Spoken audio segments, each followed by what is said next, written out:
Good morning, all. I'm actually 2 hours ahead of you, so it's 11 a.m. here in sunny Minnesota. Welcome all. We're here to talk about our first training that we had on Introduction to QPI. We will today be kind of reviewing what we learned in the training, but then we're also going to be kind of talking about how it is applicable to what you folks do within your respective agencies.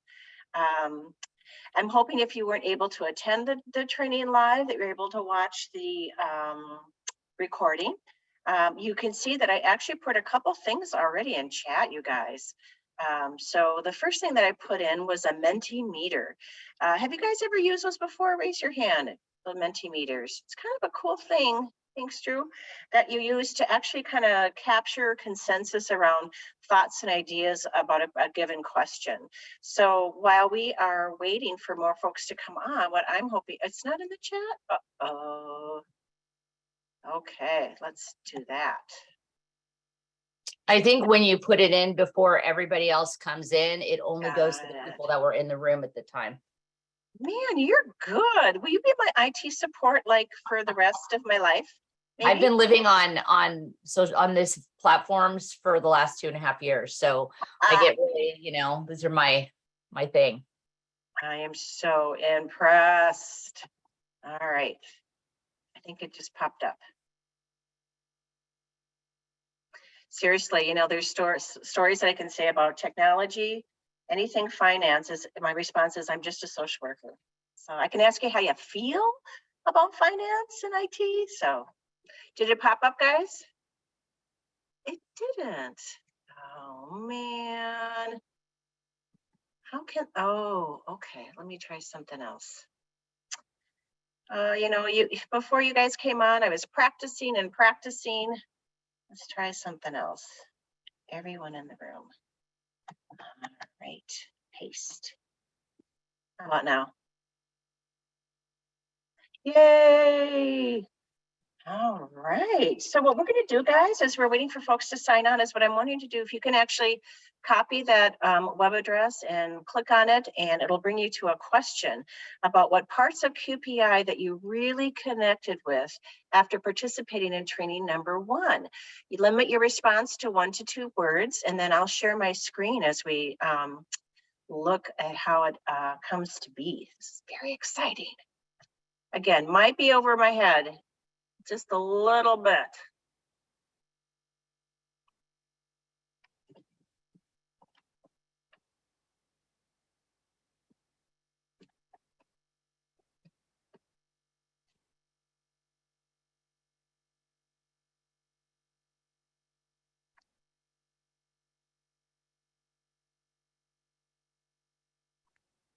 Is it working, guys?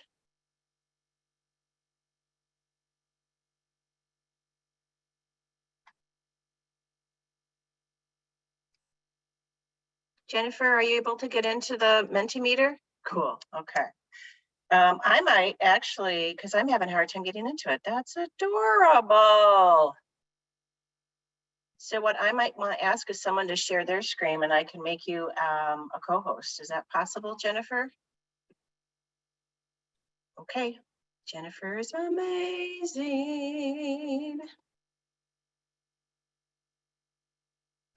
Seriously, Jennifer, there should be a monetary stipend in your way. Can we say that about many things that we do here in the agency? I love it. And if you weren't able to attend the first training, don't feel like you would need to respond, but we will actually be kind of reviewing what we talked about in the first training. Nice. All right, guys. We were up to 27 attendees. That's amazing. For those of you that are just logging in the chat is a link to a Mentimeter. We're asking folks to just kind of talk about what were the 1 or 2 words that really jumped out at you from the training number 1? What were some of the key themes or things that really kind of spoke to your heart about what QPI is? And when you get a chance to type that in, we're going to ask Jennifer to share her screen and see what wonderful words of wisdom you folks have come up with talking about QPI.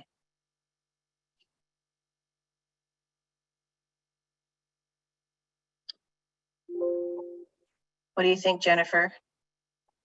You want me to share my screen now? Yeah, would you see what we've come up with in terms of a response? Would it be under the voting? Oh, good question. So that's what I have. Oh, I apologize. I thought you were able to. Oh, okay. I'm only allowed to answer. Oh, I apologize. Okay, you know what it was, guys? And you can stop sharing, Jennifer. Okay. Oh, you guys will laugh. So basically, guys, my coworker, Kate Rickard, actually created this. And unbeknownst to me, she has her own account, which I can't get into. All right, so what I'm going to ask you guys to do is put in chat. What were the 1 to 2 words that you really felt like captured QPI? If you're up to doing that.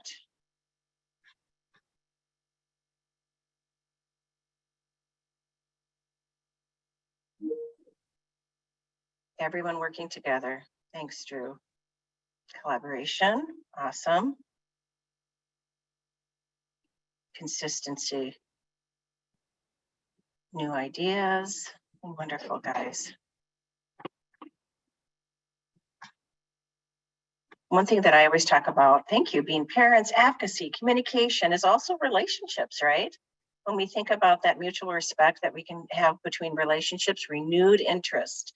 Many of our counties in California are doing a reboot, a relaunch, aligning systems policy and practice, building rapport, respect. Karina, thank you for that. That's huge. Moving away from bureaucracy, teamwork, partnership, teaming, innovation. Great, you guys. I really appreciate that. Awesome. Thank you, thank you, thank you. So again, our agenda today is to just recap what we learned at our first training a couple weeks ago. And then we're going to move into kind of a deeper dive about what QPI can do for you within your respective agencies. So I'm going to run my PowerPoint. There we go. So if you guys recall, the start of our training really was focusing on kind of what the Youth Law Center is and how it relates to QPI. One of the things that I think is really important, and that's why we took the time in the first training to walk through it, is that the Youth Law Center truly is the catalyst for QPI. The Youth Law Center has been around much longer than QPI, and it really had the values of excellent parenting for every child every day, and that every child has an opportunity to thrive in adulthood. What I love about Youth Law Center, though, if you recall, is that it advocates to transform our nation's foster care and juvenile justice systems so that every child and youth can thrive, but they don't just do it through Quality Parent Initiative.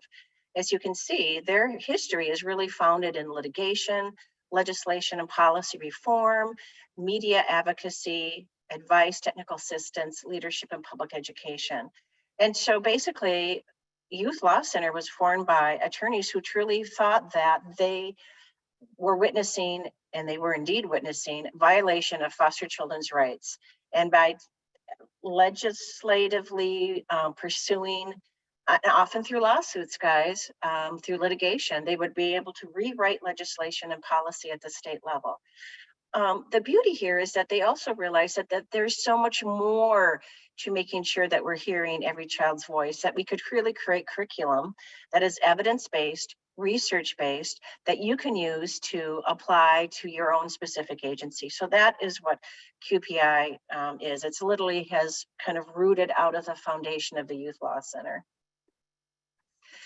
And again, as we talked about at the training a couple weeks ago, we have some core principles. The first one is consistent and excellent parenting and meaningful relationships is the most important service that we can provide children in care.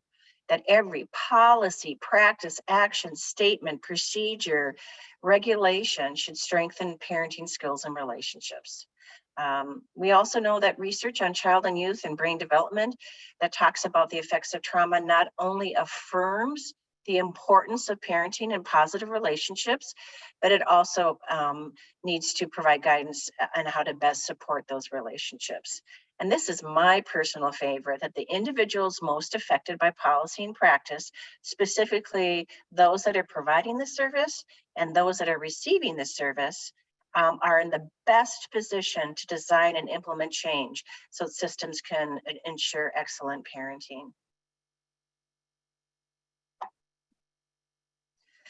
Again, just recapping what we learned a couple weeks ago. Number one, this is a grassroots movement because we are talking about change coming from the bottom up, not the top down.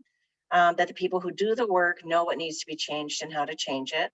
And that by empowering those of you that are providing this service or receiving this service, you will have a commitment to working on implementing change. We also believe that people would implement what they understand why they are implementing. Again, I love the fact, you guys, that your leadership in your respective counties have assigned you knowing that this is a grassroots movement, knowing that this will lead to you folks providing information to leadership about how we can improve our child welfare system, always keeping the lens of the child and the child's best interest first. Make sense? Okay. All right. So with that very, very, very quick review, guess what, guys? We're gonna have a first breakout session. So what I want you guys to think about is that, you know, that whole concept of when you, because you did have some homework assignments about explaining QPI to someone that's familiar with child welfare. What I'm going to ask you guys to do is to, and you may want to scribble this down because this, or maybe what I can do is just put it in chat. How about that? What is easy to explain about QPI and what is challenging to explain? And then what support do you need from us in order to explain QPI effectively and confidently? But in this conversation, guys, please keep in mind about, will your explanation differ when you're talking to a case manager versus a birth parent versus a resource parent versus a foster youth? Will the explanation differ or will it not? But if it does differ, how? All right, I'm gonna just see if I can copy this. I don't think I can. I'm gonna stop sharing. All right, how we feeling, guys? Do we know our assignment? I will put it in the chat as soon as I can pull it up here. Yeah, it's not letting me. All right, so just to recap, what's easy to explain about QPI? What's challenging to explain? What support do you need to explain QPI more effectively? And does your explanation of QPI differ when you're talking to different stakeholder groups? All right. I see such looks of confidence here. I love it. I love it. I know you guys can do this. I'm going to go ahead and I'm going to pause recording and put you guys in breakout sessions, okay? What I want you to do is first introduce yourself and then, you know, what your title is. You do need to deem one person who hopefully will volunteer to be the note taker and someone to report back. All right. So we have 30 people. So I'm going to create 4 breakout groups. Yeah. Totally okay. Totally. We're glad you're here, even though a tad late. All is good. Welcome back, everybody. I'm going to start recording again.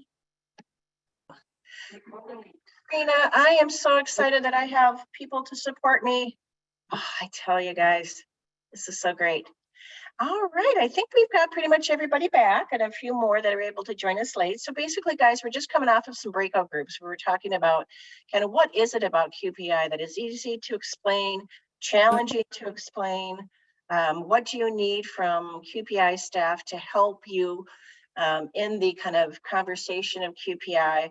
And I think this one's fairly interesting about, will the conversation change if you're talking about QPI to a caseworker, a foster youth, to a resource parent, etc. So breakout group number 1, Amy, Diana, Flor, Kayla, Rita. Who is the person that gets to report back? Hey Diane, this is Isela from San Diego Placement Unit, and our group were very talkative, and when we talk about what we like about QPI and what's easy to explain, it feels like a lot of us have done QPI, so it comes naturally for us to explain QPI, but for some of others that are not part of QPI, it's a little bit harder because you need to remind yourself about the concepts. but basically it is QPI. It's a lot of common sense. It's working together and making sure that we have transparency, that we improve our communication. And QPI, it's about focusing on the child and what's the best interest of the child and the family and supporting the family. So that part was easiest for us to explain and why it's working and why it's important. But the challenging part is to get get everybody to buy into what QPI is and how we need to continue doing QPI and have the same momentum and do it in everyday practice. I think that making sure that the leadership also is aware of the QPI and believes in QPI so they can make the changes, whether it's in the policy or in the practice that we do. But also a challenging part that has been with QPI is making sure that the workers or case managers actually follow through on QPI. And how do we measure that and if it's actually happening? So we as QPI representatives, we do it, we practice, we talk about it, we make examples and kind of connect and why this is important. But sometimes workers are too busy and they don't have time or they don't think that's that important. So it's just making that changes and making sure that we follow up with the supervisors and the leadership, making sure that maybe they can do a part of their supervision, like just asking the questions, how I implement the QPI with this family. Or what do I see implementing QPI has helped my family with? Kind of those questions follow up. When it comes to what we need support on QPI, some of the ideas is that having key concepts that we can like memorize to a point, but actually just make sure that we all have the same information and say the same things so we can realize and then move it to the target audience. A good idea is having bullet points about QPI, the main points, not the long explanation, but the main points, and then go from there and explain things. And then we can articulate to our audience and to the community partners as well, because we're all receiving the same information. One of the things that we like is attending meetings together. So resource parents, community partners, social workers, and the supervisors can receive the same information and have that discussion. One of the things that we like about QPI and we like support is having those flyers, that visual aid. Now that we're starting to come back to the office, making sure that we have maybe a poster, maybe flyers here and there, or maybe announcements if we have TV for announcements. Got it. Wow, you guys did amazing. Asila, that's just amazing. And I really appreciate the honesty that you had in some of the challenges. I mean, and, just to recap, you had talked about, the buy-in. I mean, I think that's huge. I mean, when we think about these different stakeholder groups, and then maybe some resistance just within each of those stakeholder groups of really understanding what the concept of QPI is and whether they can really embrace it. So we talk about kind of reaching across the aisle. We've talked about taking on personal responsibility to build a relationship, to allow yourself to have that conversation. One of the trainings you're going to have, you guys, training number 3, I believe. Nope, I lied. 4, art of facilitation. How do you have conversations about this topic, especially when you know that the person on the receiving end might be a little stuck or a little hesitant to really understand and listen? So I appreciate your comments. I also love what you talked about, even, well, Karina put in chat, it's like we need an elevator pitch. We need to be able to pull up those key talking points about QPI, and that those bullets can really be used across all of the stakeholder groups. Not the, we're not gonna make everybody watch each of the 6 PowerPoint presentations or the trainings, that it's just more important that you really have a sense of kind of what are those key concepts, and then how do we spread that out across the other stakeholder groups. And as you'd mentioned, leadership. It's going to be imperative that you guys are having a constant avenue and a communication avenue where you're sharing what you've learned back to leadership, who have indeed asked that you guys go through this training. So the concept of down up and not top down, it's not new to them. So let's use that to our advantage. Thank you. Thank you, group 1. I love that. All right, let's move on to group 2. Daniela, Karina, Megan, Robbie, just to name a few. Group 2, who's your point person? Hi, everyone. Daniela here, so I'll be reporting.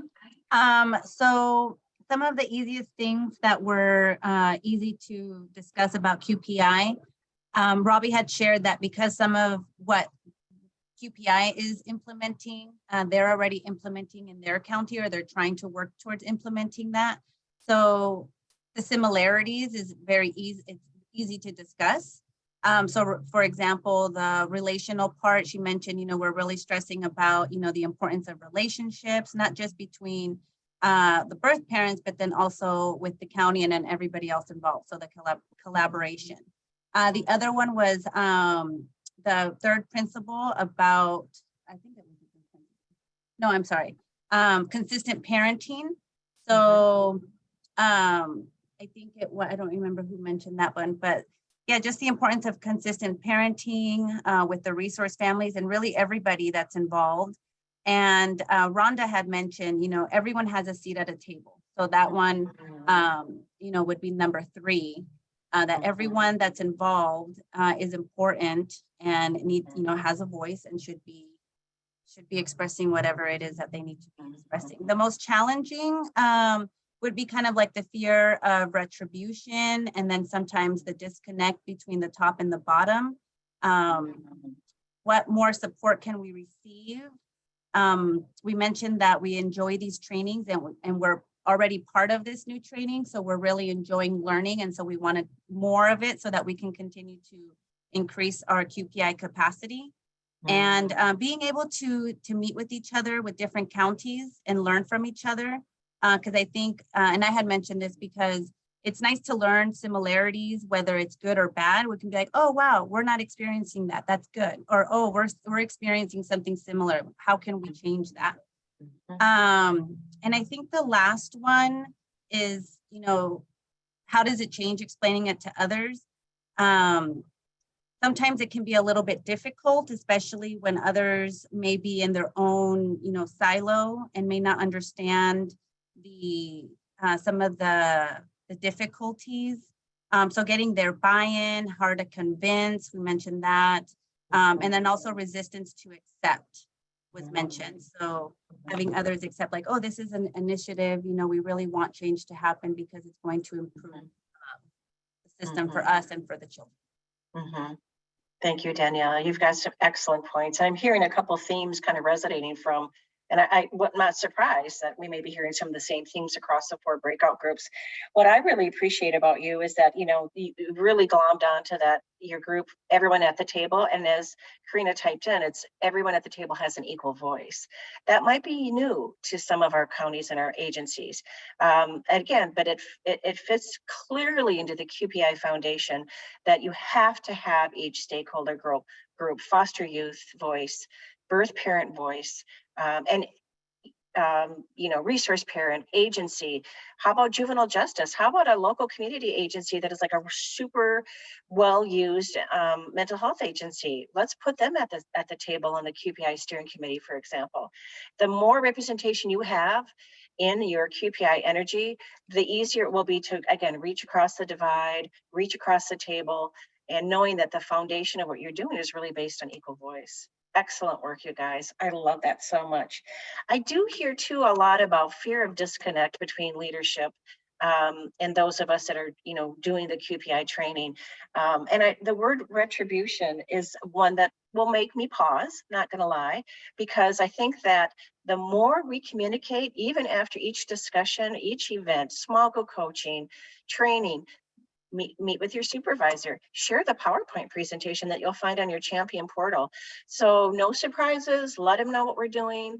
Talk about how excellent the training is, because it really does look from the bottom up. It's a grassroots effort that they knew when they assigned you folks to this training. So don't be afraid to share with your coworkers, share at unit meetings. And I have many supervisors here on in this training cohort that you can share with your other supervisors as well. So props to you guys. Really good work.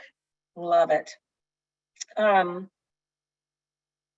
That whole concept of learning from others, I just wanted to jump in and say, and I think I've said this to many of you guys in our one-to-one coaching, but steal shamelessly. copying is the most sincere form of flattery. And you'll be able to do that even when you go into your champion portal. Click and see what Minnesota is doing. Pull up the Minnesota resources. They have tons on Comfort Call. They actually have a video role playing a comfort call between a resource parent and a birth parent. Again, the wealth of data under the resources section of the QPI website is pretty gosh darn amazing. So make sure you go in and play around, and don't just stay within your own portal. Go snoop. That's what I say. All right, good work, guys. All right, breakout group number 3. Drew, Jennifer, Jose, Patty, to name a few. Who's our reporter? All right, yes, that would be me. Thanks, Drew. So sure. So we talked about when we talked about what was easy, just kind of summarizing lots of great conversation, summarizing what was shared. Right. Were that the idea of collaboration of all the parts of the system, the big ideas and principles were those were the things that kind of came easier to explain. And also it was shared that sharing with social workers that on some level was easier because there's been more exposure to QPI, so there may be a basic understanding. More of the challenges, what was tougher, came with how do we implement it and get the parts to work together. Because it's more of an approach and almost a lifestyle, if you will, rather than steps 1, 2, and 3. That was where some of the challenges. What does it look like? How do you explain what it looks like practically? And in terms of some of the support needed, the idea of seeing it was shared, like at the meetings about QPI, it's the same people, they see the same people it's the people are already at the table who are doing, or who are bought into QPI. How do we get the people to the table who aren't at the table so that they can, and so getting some support around how do we do that? How do we get others in who aren't already in or bought in? How do we get them to the table, to those meetings, to be participating? And then also just help, it would be some support around how you can explain more practically, what does it look like boots on the ground? What are some more, there's something you can grab out of, an activity like comfort calls, but what are some other things what does it look like when you're practicing? In terms of does it differ based on the audience you're sharing with? There was a general yes, there would be some difference, some tailoring based on who you're talking to. And a lot of that discussion centered around talking to workers who are more seasoned, who was thinking about workers who are seasoned, who've been doing it for a long time versus newer ones, that there may be some more challenge, and you have to take a different tack with those who've been around a long time, because there may be a little bit more of that. We've heard about a million different programs all along the way, and is this one going to fall by the wayside like the rest, like so many of them do?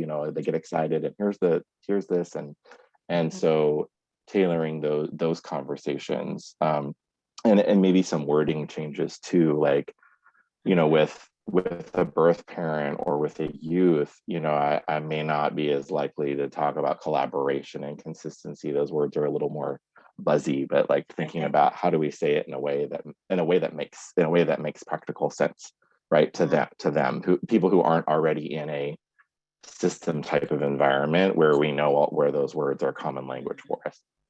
So well said. Oh my gosh, you guys, I'm just loving this feedback.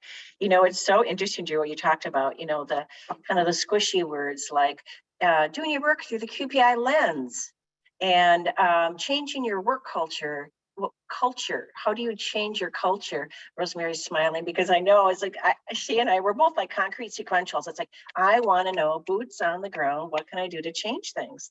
And I'm here to tell you, again, not that I want our time to go run long, but man, the ideas that are really concrete sequential, let's put QPI narrative into our out-of-home placement plans. Let's put QPI wording in our court reports just to bring juvenile justice on board about kind of what does this mean and how we want to change the way that we view all of our work, always through what's in the best interest of the child. Let's ask resource parents to sign something called a QPI agreement that says that they are comfortable and willing and they understand the expectation about role modeling and partnering and mentoring birth parents. I could go on and on, I gotta tell you guys, so many great ideas. And again, with that stealing shamelessly, if you ever say to me, give me a copy of like a QPI introductory letter that I can send to the leads within our stakeholder groups. Get me a copy of a QPI brochure. Well, you mentioned this resource parent QPI agreement. Can I get a copy of that? I'm on it. And so once you get into the QPI website, you're gonna be able to play around and kind of see what's out there. But there's just so many wonderful ideas, to your point, Drew, about, again, it sounds a little fluffy, a little mushy. So what can we do to actually really break it down to solid change? I'm going to jump in real quickly too. And actually, I think it might have been Daniela that said this all about, well, how do you know if they're doing it? In the state of Minnesota, we passed legislation that required a comfort call to occur between the birth parent and the resource parent within 72 hours of placement. Is it happening? Do we know if it's happening? We can ask social workers to put it in their case notes. What we found in our ability to track is we reach out to our resource parents. One of the things that you're going to find is that QPI offers a foster parent texting information gathering option that is called QPO. I'm not sure how many have heard about that, but you literally text message resource parents. Hey, did you get that? Are you getting those comfort calls initiated by the resource parent? Are they even happening? And that's a way to really keep your fingers on the pulse of when you implement change, especially if it's around a resource parent, create some type of a survey monkey or a text survey of some kind, whatever it takes to get that feedback loop, because that's imperative. You just got to know if it's even happening to really consciously look if you have can measure a degree of change. Shannon, you have your hand up. Sorry, thank you. It just got me thinking about something when we were talking about implementing it and like the QPI partnership agreement. I've been in placement before QPI and after QPI. And I've seen the paperwork that we've done, and pre-QPI, it was all just cut and dry. Like, these are the rules, and this is what we need you to do. And after QPI, I felt like it just shifted. It was like, here's the partnership agreement. This is how we would like to work together. What works best for you? How do you like to communicate? We also developed a binder with the caregivers, putting in it what they want, what they need from us. And I just I feel really lucky and honored to have been a part of this, and seen what it was like before and the shift to what it is now, because it is way more supportive now. The binders are full of developmental things for children, putting pictures in so they have pictures and things like that. So it's just such a shift. You know what I mean? From dry and this is what you need to do for us and for the child, to, hey, this is for us to work together. It's best for them to have pictures. And you know what I mean? Coming up with a schedule to talk with the parents. And I love seeing how it's changed and, it's really being implemented. That is so great. Thank you, Shannon. That just is, I know, provides hope for a lot of us, especially those of us that are new to QPI, about, how do we get from learning about it to actually really implementing some tangible change. So, and Kayana has said, you love the binders. That's so great. Another thing that I wanted to, I know I'd shared this with one of the people in my one-to-one coaching, I can't remember who it was, but we talked about how when you are placing a child in a foster home and you don't even know the foster parents, and the child and the birth parent will tell me about the foster parents where my child is going. In our county, we created these all about me sheets, and it was a first name of the foster parents. Shannon's nodding, picture of their house. Do they have pets? What are their hobbies? Why did they go into foster care in the first place? And to have those in color to hand out when you're at either a place where a decision is being made, you're sitting with a child and or the birth parent, just something super simple like that, which can really ease the trauma of being placed in foster care, ease some of the tension and uncertainty and fear of children, let alone birth parents. So just another idea too. Great. Love it. All right, group number 4, Chad, Kathleen, Rosemary, Sheldon, just to name a few. Who is our reporter? It is me, Diane. So I just a comment. I know I see that Drew's from Riverside County and I'm from Orange County, but I felt like Drew was in my head. So thanks for a lot of those points, Drew. I was like, yep, thumbs up on that. So I being one of the later groups, I get to say ditto on a lot of things that the previous groups have said, and like you said, Diane, it's not a surprise that a lot of us from across the board have some of the same thoughts. My group, I've got Fresno, San Diego, Orange County represented. I think I can't remember if I missed another county, so I'm sorry. So we had a pretty robust conversation. We reviewed the questions, but we kind of in our conversation just fluidly went through each question. So it wasn't like a question by question, but you know, some of us are still learning and trying to understand QPI. Some of us like are very familiar with QPI because we've been involved in family to family and family finding. So we had kind of across the board, and we have people who work for, you know, the county to a resource parent, you know, resource parents and stuff. So I felt like our group was like a nice little mix of everything. But we did talk about, you know, in some ways it's easy to discuss the philosophy of partnership, but it's also one thing to say it and another thing for people to feel it, and kind of trying to describe to, you know, parents or children or resource parents or even our peers, like, this is what partnership is, and this is what you can expect from me, and trying to keep it simple. And again, some of it seems like very common sense, but then common sense isn't very common. So we did discuss kind of like this push-pull going on, that we had all different, you know, experienced in different ways.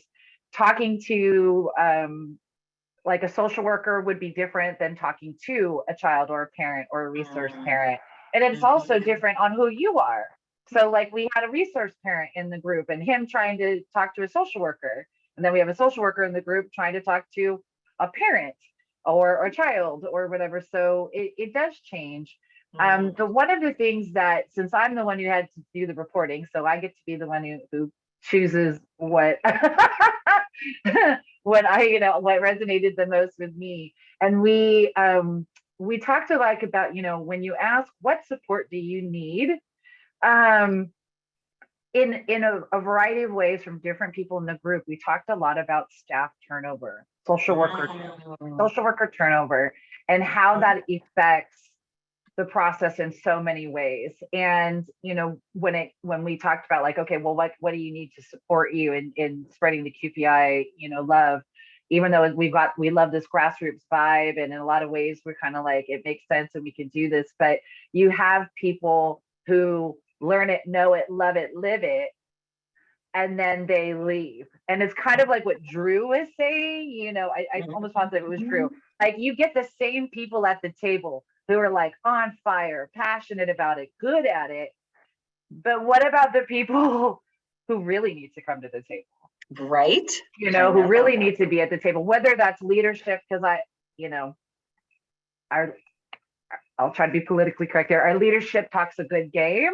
But like when we were talking about, you know, it's one thing to talk about the philosophy of partnership, or we talk about these things, and it's another thing to live it. But then when you have these people who are living it, loving it, all of that stuff, and then they promote and they leave, and we need to have some kind of a strategy, right, to continue that, some type of strategic planning to where we're continuing you know, the QPI love for that turnover.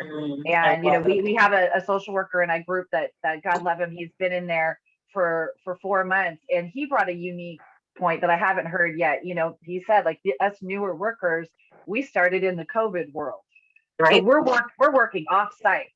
We're not in an office. We don't get to reach over to the person in the cubicle next to us.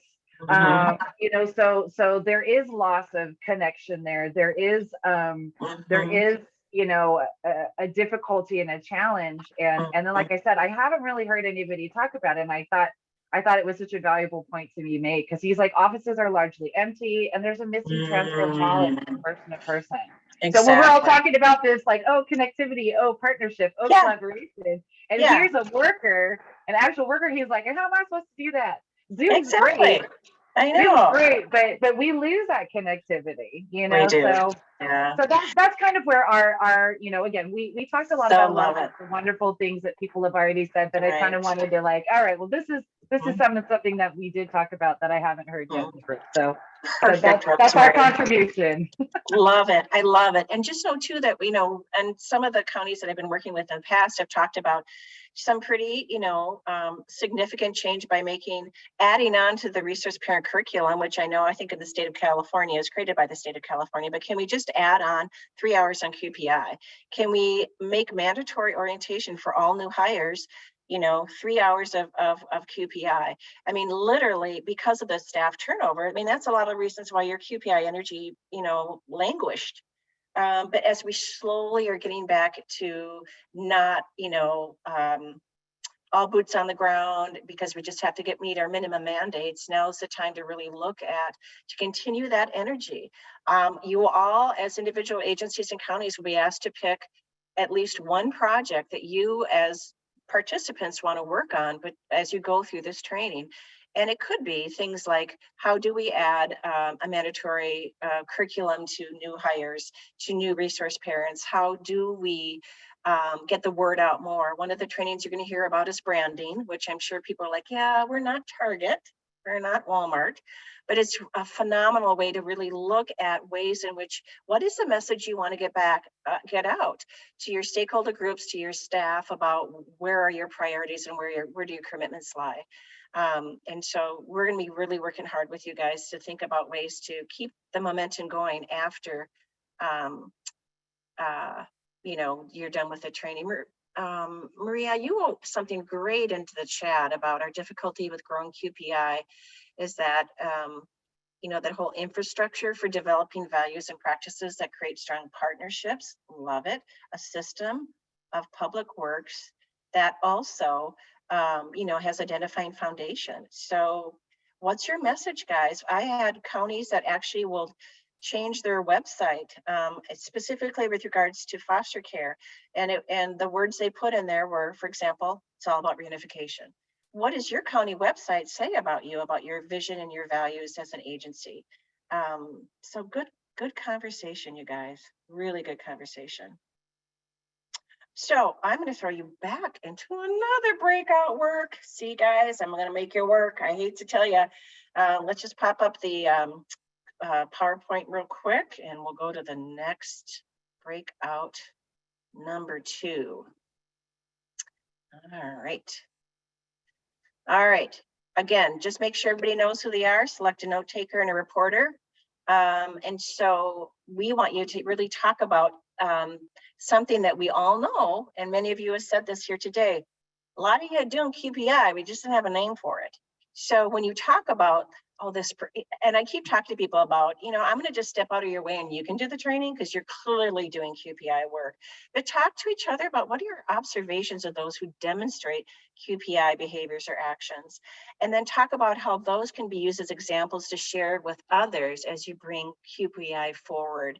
And whether that idea of, I'm going to name a QPI behavior as a way to get those who are hesitant, who are resistant to change, to maybe get them at the table. Does that make sense? All right. Share observations of those doing QPI. What is a behavior that you would identify as QPI? And then how can you use those examples to bring QPI to the forefront? All right. I can see those brain cells moving as we speak. We're going to actually do different breakout rooms, if that's okay. Again, 4 breakout groups. Here we go. And I'll give you guys about 10 minutes if that's okay. Is that going to be enough? Do you want more? I think 10 will be good. I just want to be respectful of your time. Okay, here we go. Thanks, everybody.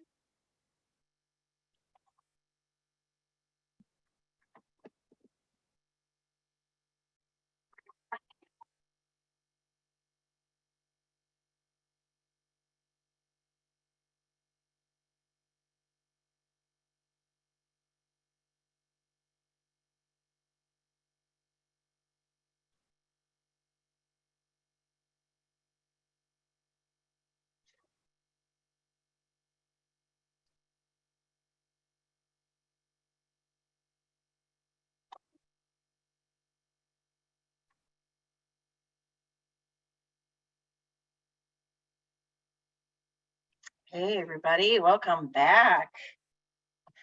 it maybe felt like 10 minutes wasn't enough, and I apologize for that. But I just want to be respectful of time and make sure we have enough time to get folks to be able to report back. All right, so the question on the table was, when you see someone demonstrating QPI behaviors, what does that look like? And then are these specific ways that you can entice and share and bring more people to the QPI table by giving them these types of concrete examples? All right, first group, Amy, Aaron, Asila, Kayla, just to name a few. Group one, who's our reporter?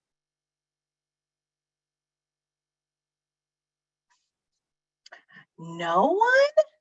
Wait, is that our group? Sorry, I wasn't. Oh, sorry about that. I wasn't focusing on the names. That's okay. Totally. Okay, so I'm the recorder for this particular group. So we did have a lot of good conversation in regards to how each of our agencies, how we are demonstrating, behaviors that are protective, that are in line with partnership with, with our stakeholders, with our families that we're working with. And so one of the things that I heard, from some of our participants, I think it's Fresno County, that they're using the QPI agreements, and that this particular agreements have been very, very instrumental in being able to reinforce the philosophy of QPI, and being able to, to have a document where the families can refer back to, where it explains, this is kind of, what the expectation is of you as a resource parent, but also, this is what our expectation should be of your agency, because it's all written up, right, in this agreement. So I think that that's a good way of being able to demonstrate that behavior, especially if you're going to be doing research, right? Like, is this actually working? So I think from a research perspective, so I'm always thinking, like, let's look at the outcomes here. How many people sign this QPI agreement? How many people are living that QPI agreement, right? And so that was one thing. The other thing, someone else mentioned CFT meetings. I think that, for the most part, when we do get together with this child and family team meetings, the whole idea, involving these meetings is being able to communicate, that we are here to convene, to come up with agreements, to come up with solutions, to the perceived problem. So, from the very beginning, we're, instilling this partnership philosophy right away, working with them, and also having the space to sit and really come up with, what are the rules, the expectations, the responsibilities that we all going to have of one another, right? As we continue our partnership through this. And then let me see what else. Being able to share. At the end, we didn't finish our thought, but who was it? One of our participants was talking about a roadshow. How as a mentor, they were able to come up with this roadshow in which they come into the agencies, and they're talking to the social workers about what they think should be like thought about. What are some of the solutions in regards to working with these families that may not be, that it may not be working well? How can we come up with better solutions? Things like that. And so a roadshow where you bring those philosophies into the agency, so you can touch more people instead of just, right now we are like a little group of people learning about these philosophies, but how do we spread it out, right? And catch it. So that's kind of what we discussed. Great. I love that concept of roadshow. And I love the idea too that you're going to a specific group. I know when we rolled out QPI in my county in Minnesota, we went to individual unit meetings. We didn't do like an all hands section meeting. Those all hands meetings where people get there early to get the seats in the back, kind of like church. But if you go to a unit meeting and there's maybe 8 people or 10 people around the table, it's more intimate. And I think that, you have a chance to get people to maybe voice their concerns, etc. Daniela did a huge shout out to San Diego. But those are great examples that there indeed is a QPI resource parent agreement being used, that we can use our child and family teams as a way to instill that whole concept that everybody here is a partner at the table. Every voice is equal. So props to you guys. Thanks, Maria. All right, number 2, Chad, Fledier, Karen, Kathleen, who's our reporter? Hi, everyone. I'm Shannon. I'm the reporter for our group. We had discussed like an example of great QPI as caregivers and parents that are working together instead of looking at each other like caregivers looking at the parent like, I'm afraid of you. I don't want to talk to you. I don't want to supervise your visits. Like, I'm just going to like be in a silo here. And then the parents looking at them like, you're trying to steal my kid or you want to adopt my kid. But examples where they're really working together, like they put the child at the center. They know that their relationship and being good is better for their child. And I've seen that. I've seen caregivers and parents work together like that. And then when you see the child, if they reunify, which we know is, what's best for the child, they still have a relationship with that caregiver, even after they've gone home. I've seen this time and time again. And I just think, how great is that for the child? Like now they have another person in their life, and that can only be a great thing. A safety net, another person that cares about them. So I just think like it warms my heart when I see outcomes like that. And we had Sheldon ask, well, how does QPI assist with that or facilitate that? And it got me thinking about ways. And I started thinking those all about me forms that we use. We do have the parents fill it out, and it kind of like recognizes them as the expert. And it makes them it breaks down those barriers. And I think too, asking caregivers to supervise visits, because it gets them to see them as a real person, and not as like, I don't know, just a name on a paper, but like you're a real human. It humanizes the experience. And I think that it makes people more open to getting to know each other, instead of just like what happened to bring your child here. Because something happened, but that's not necessarily, that doesn't define them completely. So I think it's just really breaking down those barriers. And then I think having, the CFT meetings that we have, the child and family team meetings, anytime there's a decision point regarding placement or the case, everybody gets together, and that's the caregiver should be invited, the parent partner, anyone, any of the stakeholders are a part of it. And I just feel like that kind of sets things up too, in a way that everyone's voice is being heard. So that is what we said. And then I don't know, Sheldon, did you want to add anything? You didn't really get to speak at the end because you got cut off. So thank you. Yes, because we only had 10 minutes, but seriously, thank you, Diane. But I think in terms of the sharing with others, from a standpoint of, first of all, with other resource parents here in Fresno County, we've got the Foster Parents Association. It's monthly meetings, 25 to 30 participants every month. It's all virtual still, used to be in person, but being able to share the QPI message that way. Also, there used to be, before COVID, the county had town hall meetings, and just tremendous response, tremendous participation. So if those are to continue now that COVID is a little bit under control, to get the message out via town halls. Another really out of left field situation, especially here in Fresno County, where there's been so much negativity out that the public is aware of, but being able to be on the offensive and take a positive message out to the media. To let the media know. And I know people here from the county, from Fresno County, can say, "Oh no, not the media," but seriously, they can be our friend, and to be able to say what the county is doing to make things better for everybody involved. Love it, Sheldon. Thank you. Such great ideas, you guys. This is so great. And I'm writing these down fast and furious, so we'll have kind of a nice ongoing record. I'm looking at time. I want to make sure I give groups 3 and 4 a chance. 3, Jennifer, Megan, Patty, who's our speaker? Kanaya? Kanaya, I'm gonna speak, but I do have a special assistant here, so if she starts to squawk, just know she's here.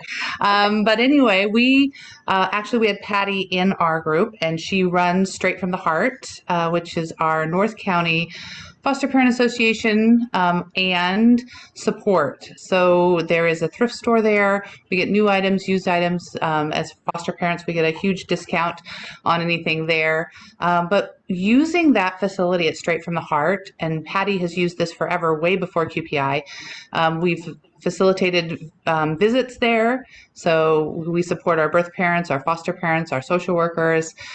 We volunteer. It's all volunteer. So social workers volunteer, foster parents volunteer to help run and put things together at the store. We do, mentoring there. Patty's always there, and she's one of our amazing mentors. Kids are welcome. There's a play area there. Our meeting rooms before COVID, we had a bunch of meeting rooms up there. Don't do as many meetings now with Zoom, but it's QPI. I mean, it's the essential heart of QPI, and long before QPI came around. So being able to facilitate those type of things. Also, Patty was talking about a placement worker that would go and visit all the homes in her area so that she knew the homes and knew the families before she would place. And this again was before QPI. And really to kind of get to know and have that relationship with those families. And then we were talking about, family to family and placing family, family members with family members. Again, very QPI and trying to get people on board that way. And trying just to engage families all around. And so what can we do, to bring everybody together through, volunteering to help with kids, mentoring families, getting to know each other, remembering again that, this is really a lifestyle, not a job for most of us. And so how can we facilitate that and bring more of us into that on a routine basis? Thank you, Kanaya. And again, guys, since you're running short of time, I'm writing this all down as just ways, and then I will share them back out to you as a summary of this discussion. Group 4, last but not least, Drew. Sure, I'll be super brief. So just some of the behaviors that were identified were things like advocacy and looking for opportunities to create the support and build the supportive network. Consistent use of the QPI language. There was talking about having an ongoing dialogue about that connects policy and practice and everyday work, among all the members of the team. An example that was shared from Diana with San Diego was QPI postcards. So when catching someone doing the QPI behavior, like it's talked about, whether a resource parent, social worker, sending out a postcard, sending out the postcard, sharing that behavior as a way of spreading the idea, letting people see this is what it looks like, this is what the work is in action, as a way of sharing. So just super brief. Oh, thank you, Carl, or Drew. I really, really appreciate that. Such great ideas. And these, again, for those of us who really kind of look for tangible ways to really, again, you all been doing QPI or have observed QPI long before you started on this training. So this has been super helpful. I will type this up and send it back out to you guys. Just a real quick reminder, our next event is our second training, and that is scheduled for September 13th. It would be 9 a.m. Pacific time. And so I'm very excited. I know I've raved about Dr. Charles Zena because this is indeed training number 2 about attachment theory. And that was indeed the training for me when I participated in this 2 years ago, where I went, it's like really sets the stage for, and Shannon's nodding, in terms of just really understanding this whole concept of attachment as it relates to trauma. You guys are amazing. My commitment to you is to figure out Menti or never use it again. The verdict is out. Thanks for accepting a rough start, but I think we've had some great conversation. Again, if you haven't signed up for your one-on-one coaching, just reach out to me and I'll send you the link. And again, I appreciate you guys so much. Thanks for your time today, you guys. Thank you. Thank Have you. a great rest of your day. Take care, everybody. Here's Thank our you. card. I love it. Look at that. And you All can right. mail carrying or catch some QPI here in San Diego. We have the cards. Catch them doing QPI. That is amazing, Emma. That is super great. And anybody can create something like that. Very cool. Thanks so much, everybody. Good to see you, Rhonda. Take care. Bye, guys. Thanks so much. Bye, Emma. Thank you. Bye. Bye-bye. Thanks, everybody. Thanks, Jose. Thanks, Karina.